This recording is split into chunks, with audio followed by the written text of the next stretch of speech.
How's it going? Wooden Spoon Supercoach here. Got the round 8 teams here. There's a few points I mentioned in the last video that are wrong that we'll correct in this video. Specifically, Jack Todd with his broken arm. Not an option. Don't trade him in unless you like a non-playing second row forward with a broken arm. Anyway, getting started. Bulldogs, Broncos. For the Broncos, Reece Walsh is out, which sees Selwyn Cobbo come in at fullback, which is interesting. There was a dude in my comments a few weeks ago tossing up whether he sells him or not. If you've got him and you're thinking of selling him, just see how he goes at fullback. They are coming up against the Bulldogs, which are the best defense in the comp, so pinch of salt with whatever score he gets. Dean Mariner's come into the wing, and Pia Cora is back from suspension. For the Bulldogs, Harry Hayes comes in for Jack Todd, who's got a fractured arm, so he'll be out for a while. He'll be a decent cheapie jet down the track, but realistically, by the time that happens, you shouldn't really be focusing on cash gen anymore. But if you're after a downgrade that's not enough, he could become pretty relevant. Roosters Dragons. Dom Young's been dropped, so Nwakanita Wasi is on the wing, Tupou on the other wing, and then Billy Smith and Toya take the centre spots. Billy Smith is one of the most traded players in this week. He's going to make, I think, about 75k this week. He's good origin cover. I wouldn't quite call him a must-have because of his injury history, and we don't know if Robbo is just giving Dom Young a bit of a kick up the arse, making him earn his spot back. But in saying all that, I've traded him in. I think it's worth the risk. We can make, worst case scenario, we make 75k out of him, and then he doesn't get named next week or gets injured or something. So I think it's worth the risk because if he does stay in, he plays all the major buys, along with all the Roosters. Angus Crichton's back, which pushes Lenu to prop, and Feketi's been pushed to the bench. For the Dragons, only change for the Dragons is that Sione Fainu is coming in for Matt Feagai, who has a fractured arm of some kind, and Hamish Stewart, who is a popular front row forward cheapie, got a concussion last week, so he's out for this week. He'll be back. No panic there.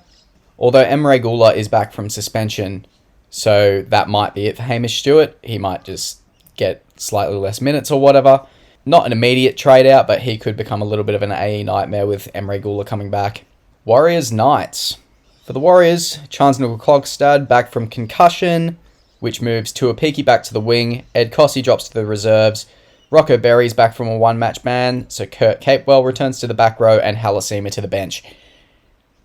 A lot of reactionary people are going to be bringing Halasima in because of his 70-odd last week. He's going back to the bench. That's got trap written all over it. Don't go there.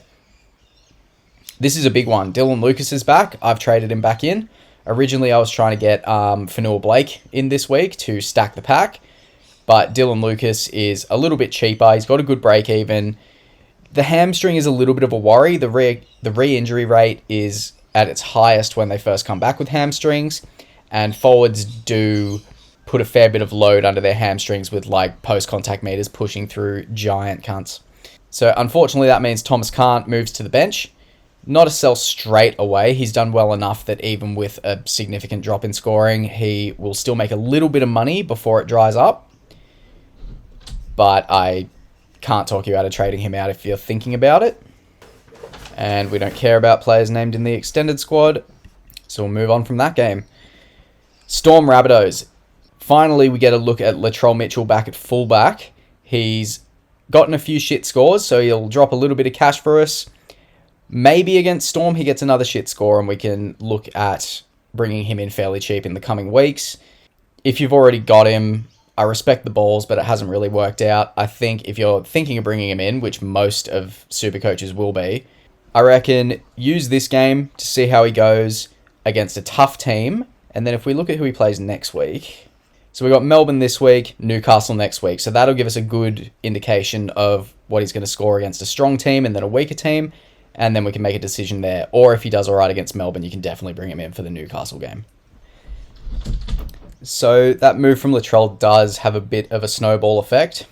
Latrell back to fullback, Jai Gray to the bench, which is nice. I'm glad he hasn't been dropped completely.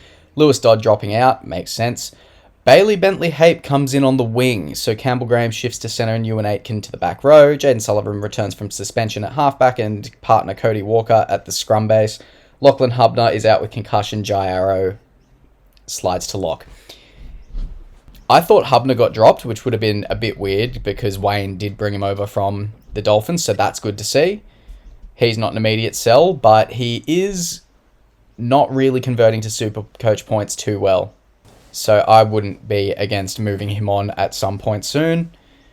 This Bailey Bentley Hape guy, let's have a quick look at him. Took me a while to find him because he's fullback only. He's played 1 round. This will be his second. He'll change price next week. Could be a good little cheapy option if he does get that duel.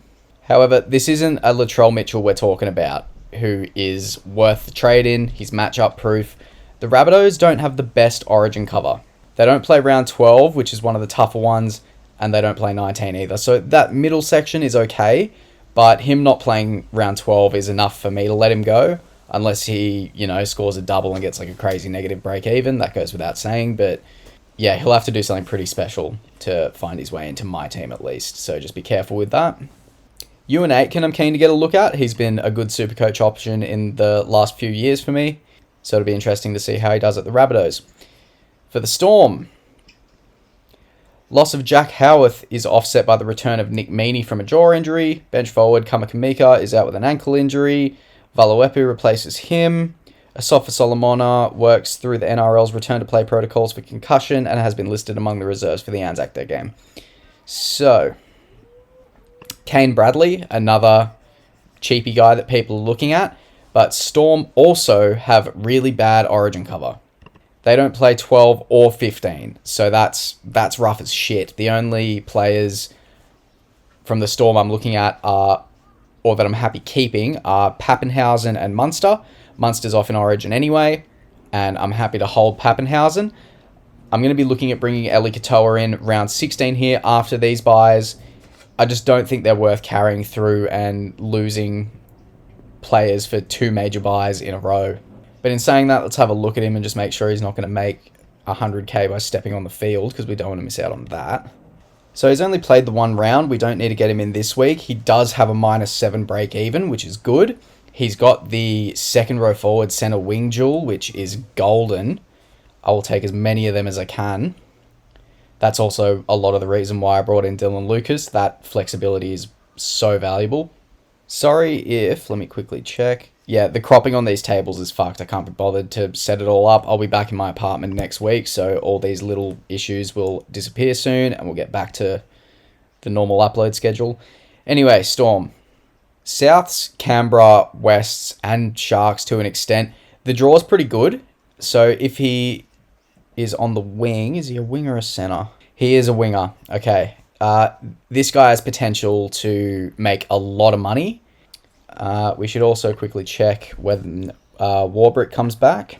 Okay, so Warbrick is expected to come back round 9 from concussion, which is when Bradley would get his price rise. So I think hold off from there unless Warbrick has an extended recovery. Could be worth getting him in just for a few weeks and then flicking him back out before the origin period. Bit risky though, with Warbrick only having the concussion protocol to get through. So, like so many players, we've just got to wait and see. Cowboys Titans next. I feel like this game could be 50-40. Defense completely optional. Score a bunch of points. But now that I've said that, it'll be 12-13. Anyway, changes. We got Bateman and Nanai back in. O'Donnell and McIntyre to the bench. Harris and Edwards drops out. Nothing too relevant there. I feel like Bateman is the most significant there, but I'm still a little bit concerned with bringing in Cowboys players, except for maybe Drinkwater over the origin period. I rate that. So Fafita has been named to play despite initial fears he could miss up to a month with a hammy. I feel like teams are way too comfortable with bringing players back early from these hammy scares. Like, just give them another week. I don't see a reason not to, especially when you're only playing the Cowboys. Khan Pereira's back, also from a hammy. Cleese Haas and Isaac Fasumalawi dropping off the bench. So that's good for Jalen DeGroot. He's a fullback, so obviously we got to wait for what's his face, whose name is escaping me, is coming back. I just got confused with the duel there. He ended up being a really good trade-in. Probably wouldn't recommend doing it now because you've missed that initial cash rise, but if you did it, well done. and Fafita's still named on the bench. I feel like we are going to see him come back to a starting role fairly soon, and he is still playing a lot of minutes on the bench. So it is becoming decision time around Fafita. I don't think he's going to make Origin. He is nowhere near done enough. Titans, I believe, are one of the only teams that play 7 games over the Origin period.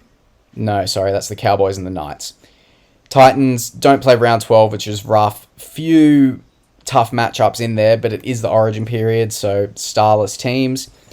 He also misses the round 18 major, so can't recommend looking at him.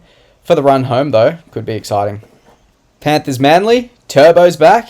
I really thought they would wait until after the bye. Like, why not? Give him some extra time, but if they're confident, fine. But Jesus Christ, hopefully we can get more than a month out of him this time. So there's lots of shuffling going on with the Manly forwards, but really the only relevant one is Olakau'atu, who's playing. So Turbo to fullback, Lehigh back to the wing, Talau back to the bench, and realistically that's all that is Supercoach relevant for the Panthers. So not a whole lot going on here. Summerton comes in for Kenny, who's got a concussion, and Tungo in the centres in place of Luke Garner, also with a concussion.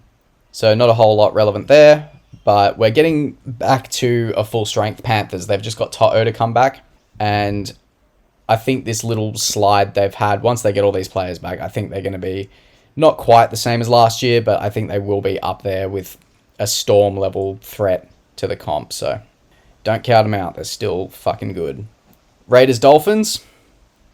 I have no idea which way this is going to go. Both of these teams have put in some really gritty, tough performances lately, so I think this could be quite a good game to watch. Same team as last week for the Raiders. That's nice and easy. Plath's all good for the Dolphins. That's nice, because I know a lot of people would have owned him. Marshall King still sidelined. Felice Kafusi out. Mark Nichols takes over him, and then Molo takes over Nichols. So, again, not too much going on there. I think there was a little bit of chat around bringing Felice Kafusi in at the start of the year, but I don't think many people followed through with that. Good news about Plath, though. Tigers Sharks. So, Galvin is back in the 6 for some reason. Who the fuck knows what's going on over there? I feel like everyone's saying that the Tigers have handled this really well and it makes them look strong and they're not taking shit. I don't know. I feel like this all still seems very Tigers. Bringing this superstar kid in. Sure, it sounds like there's a bit of an attitude problem there, but for the whole team to basically be bullying him out of the club, it's pretty shitty and pretty Tigers. So I can't say I'm surprised. Dewey back to the centres. Kind of relevant. A few people have got him. Royce Hunt returns to the bench. Royce the choice of AE Nightmares. And for the Sharks, Toby Rudolph out with an ankle injury. Hautapua gets another go. He's had a few games, so I don't know whether he's had 3 yet. He could be a look as a downgrade option, because it looks like he is next up for any injuries, and he could be kind of like a half nuff, half cheapy. And that is about it. So that's all for the teams lists. I'm going to do another video going over how to properly use this to help you through the Origin period and just kind of give you a bit of a structure of the direction you're going, as well as this. It looks like a lot, but really all you're doing is just keeping track of your trades. You go through and update it. If you do this once a week, you'll be in such a good spot, and you'll have a massive advantage over anyone who hasn't done more than sort of a week ahead of planning. I won't go into it now. I'll make that a separate video. As for my trades this week, so if we just go here, you can see I've gotten rid of Thomas Cant, Jaden Campbell, and enough for Billy Smith, Tyron Wishart, and Dylan Lucas. Wishart is not the smartest trade in, but I know I'm going to trade him in for the Origin period anyway. He always upticks. Last year, he was amazing through the Origin period. I picked him up before everyone else did. That pushed me way ahead in the rankings, and I think he can do it again. I think people think he's not going to hit the heights as he did last year, but I have faith. Wish he's a gun.